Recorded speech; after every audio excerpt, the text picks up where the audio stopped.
gusto ko ang in. Mapod an akaw taod namin. Had niagaw tayon amin.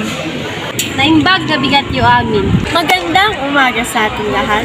Good day, everyone.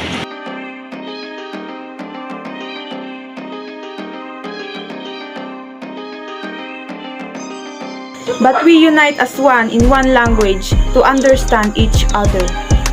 Promoting effective communication in multicultural context. 5 keys to effective multicultural communication. First, speak your audience language. Ay, kulang pa tayo ng isa para masimulan natin yung script. Maghanap na lang tayo ng wala pang kagrupo Sige. Oy, kompleto adyo mo ba yung grupin si GECOM? Mapalinan ni Jat? Ano? Ang sabi ko, kung kumpleto na kayo sa grouping sa GECOM, pwede bang sumali? Hindi pa. Kulang pa kami ng isa. So, pwedeng ako na lang? Sige. So, Number 2. Don't just translate, localize. Translating the word into a language your audience can understand is the first step. Sometimes that's enough. But communication is about so much more than just words. That's why truly effective multicultural communication often requires localization. Number 3.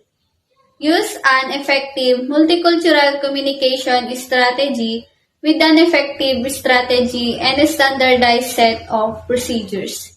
Your brand voice and messaging remain clear and consistency across countries and culture. Number 4. Communicate thoughtfully and clearly. Speak or write clearly with consideration for your multicultural audience. If you're talking, that means speaking slowly so that ESL speakers can more easily understand you. Whether you're writing or speaking, it's a good idea to avoid idioms and local figures of speech. 5. Mind your manners. Keep in mind that different cultures have different etiquette rules. These rules can apply to both spoken and written communication. Tips in effective communication. Global awareness. One should be knowledgeable of development and issues obtaining in countries around the world. Cultural sensitivity. To be an effective communicator, we have to know, accept, and respect the culture of our audience or reader. Cultural intelligence and competence. This quality relates to the capability of a person to adjust and cope with situations in which differences in cultures and beliefs had been observed. Openness and positive attitudes towards others. Start a conversation by a positive comment and you will almost certainly get a positive response. Respect for the cultures and beliefs of others. Respect to your audience, reader begets respect to you. We all use words and languages every day to interact people, but do we really communicate effectively? Effective communication can be broken down into 3 types: listening, understanding, and responding. Listening is receiving language through the ears. Listening involves identifying the sounds of a speech, body language, and facial expression.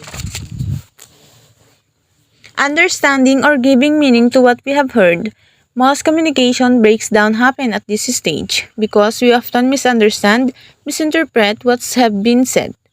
When we make error in the interpretation, we are likely to respond incorrectly as well. For example, your boss asks you if the tasks he assigned to you have been completed. If you interpret that the boss blaming you for not completing the task, you'll likely to respond with anger. However, if you interpret that as the boss wanting you to just notice the task, you are likely to feel less anger and defensive. How we interpret what we hear is affected by the thoughts pop up in our minds when we are listening.